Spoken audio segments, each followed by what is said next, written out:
जय हिंद फ्रेंड, आज हम देखने वाले हैं हिंदी व्याकरण का दूसरा टॉपिक जिसका नाम है वर्ण। इसके ऑब्जेक्टिव क्वेश्चन देखने वाले हैं। तो चलिए क्वेश्चन देखना स्टार्ट करते हैं। देखिए क्वेश्चन नंबर पहला क्या है, अधिकतर देखिएगा क्या, तालाबी स, उसके बाद मूर्धानी स और दांती स। पूछेगा कि इसमें कौन सा उच्चारण स्थान है। तो देखिए तालाबी स, जब आप बोल रहे हैं तालाबी स तो उच्चारण क्या रहे, तालाबी यानी कि तालाबी यानी कि तालु। कौन सा हो जाएगा, तालु हो जाएगा। आप बोल रहे हैं कि मूर्धानी से यानी कि मूर्धा, यानी कि इसके उच्चारण में ही इसका उच्चारण स्थान छिपा हुआ है। ठीक है, तो आप इसको बोल बोल कर देख लेंगे। जैसे कि दांती स का उच्चारण स्थान क्या हो जाएगा, तो दंत हो जाएगा। ठीक उसी प्रकार तालाबी स का क्या हो जाएगा, तालाबी स का उच्चारण स्थान तालु हो जाएगा। ऑप्शन नंबर कौन हो जाएगा, ऑप्शन नंबर सी हो जाएगा उत्तर इसका राइट। क्वेश्चन नंबर दूसरा लिखिएगा है। क्वेश्चन नंबर दूसरा है, थ का उच्चारण स्थान क्या है।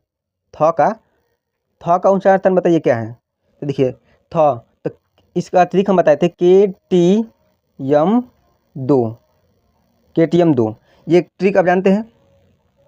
तो देखिए थ कंठ में क्या आता है, के से कंठ यानी कि क च ट त, तो हमें क्या आता है दंत, क्या आ जाएगा दंत हो जाएगा। इसका राइट आंसर क्या हो जाएगा, दंत हो जाएगा। Option number C.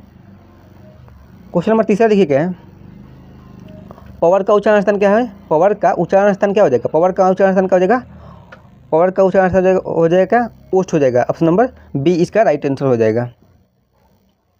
Question number चौथा देखिए क्या है, क्वेश्चन नंबर 4 है, निम्नलिखित में से कौन वर्ण घोष है। निम्नलिखित में से कौन वर्ण है जो घोष है। तो आप जानिए कि घोष कहते किसे हैं हम। देखिए तो जिसके उच्चारण में क्या होता है, कंपन होता है, जिसके उच्चारण में कंपन होता है उसको हम क्या कहते हैं, घोष कहते हैं। तो देखिए आप क बोलेंगे तो इसमें कंपन नहीं होगा, च बोलेंगे तो इसमें भी कंपन नहीं होगा, ट बोलेंगे तो इसमें भी कंपन नहीं होगा। लेकिन जैसे ही आप झ बोलेंगे, झ तो कंपन हो रहा है कि नहीं। तो इसका राइट आंसर हो जाएगा ऑप्शन नंबर बी। ठीक है, क्वेश्चन नंबर 5 देखिए क्या है, निम्नलिखित में से कौन अंथस व्यंजन है। निम्नलिखित में से कौन अंथस व्यंजन है। तो अंथस व्यंजन कितने हैं, 4 अंथस व्यंजन है। कौन कौन, य, र, ल और व, ये 4 अंथस व्यंजन है। तो इसमें कौन है, option number D. Option number D इसका राइट आंसर हो जाएगा। ठीक है, क्वेश्चन नंबर 6 देखिए क्या है,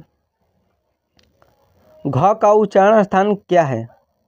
क हमें के घ बताइए, घ। तो देखिए शुरुआत में क्या है, के यानी कि कंठ, तो घ का उच्चारण स्थान क्या हो जाएगा, कंठ हो जाएगा। Option number A. ठीक है, ये ट्रिक याद कर लीजिएगा KTM वाला। ठीक है, आपको बताया गया है।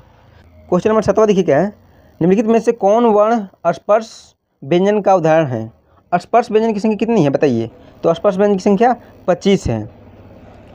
और जो कौन वर्ण है जो कि स्पर्श व्यंजन का उदाहरण है, तो देखिए क से लेकर के म तक को हम क्या कहते हैं, क से म तक को हम कहते हैं स्पर्श व्यंजन, जो कि 25 को होता है।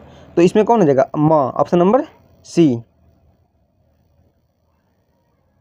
क्वेश्चन नंबर 8 देखिए क्या है, निम्नलिखित में से कौन स्वर एक मात्रिक का उदाहरण है। निम्नलिखित में से कौन सा स्वर है वह जो कि एक मात्रिक स्वर का उदाहरण है। तो एक मात्रिक स्वर किसे कहते हैं, एक मात्रिक स्वर हम हसर्व स्वर को कहते हैं। किसको कहते हैं, हसर्व स्वर को कहते हैं।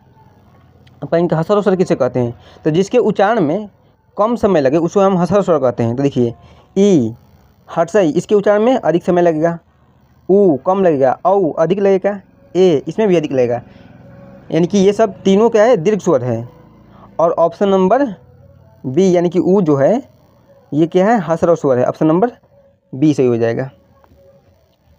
क्वेश्चन नंबर 9 देखिए क्या है, प का उच्चारण स्थान क्या है। तो प का उच्चारण स्थान क्या हो जाएगा, प का उच्चारण स्थान ओष्ठ हो जाएगा। क्या, ओष्ठ। ऑप्शन नंबर डी इसका राइट आंसर हो जाएगा। क्वेश्चन नंबर 10 देखिए क्या है, हिंदी में हसर्व स्वर हैं। हिंदी में हसर्व स्वर की संख्या कितनी है, तो 4 है। कितने हैं, 4 है। ऑप्शन नंबर बी इसका राइट आंसर हो जाएगा।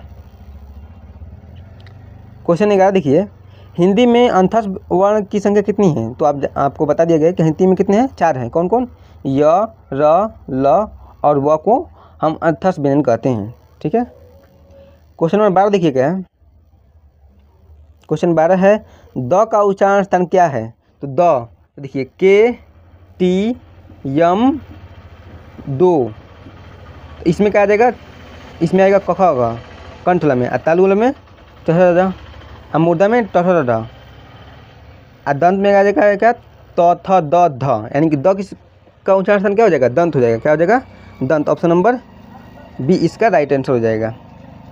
ठीक है। क्वेश्चन नंबर 13 देखिए क्या है, फ का उच्चारण स्थान क्या है, तो प फ ब भ, प फ, यानी कि फ का उच्चारण स्थान क्या है, फ का उच्चारण क्या हो जाएगा, ओष्ठ हो जाएगा। ऑप्शन नंबर ए इसका राइट आंसर हो जाएगा। क्वेश्चन नंबर 14 देखिए क्या है, क्वेश्चन नंबर 14 है, वर्ण के कितने भेद हैं, तो वर्ण के 2 भेद हैं। कौन कौन, स्वर वर्ण और व्यंजन वर्ण। कौन कौन है, स्वर वर्ण और व्यंजन वर्ण, 2 वर्ण हैं। क्वेश्चन नंबर 15 है, च का उच्चारण स्थान क्या है, च का उच्चारण स्थान क्या है, तो च का क्या हो जाएगा के टी, इसमें क्या आ जाएगा क ख, इसमें च छ ज झ, यानी कि टी से क्या होता है, तालु होता है, तो च का उच्चारण स्थान क्या हो जाएगा, तालु हो जाएगा। ऑप्शन नंबर बी इसका राइट आंसर हो जाएगा। ठीक है।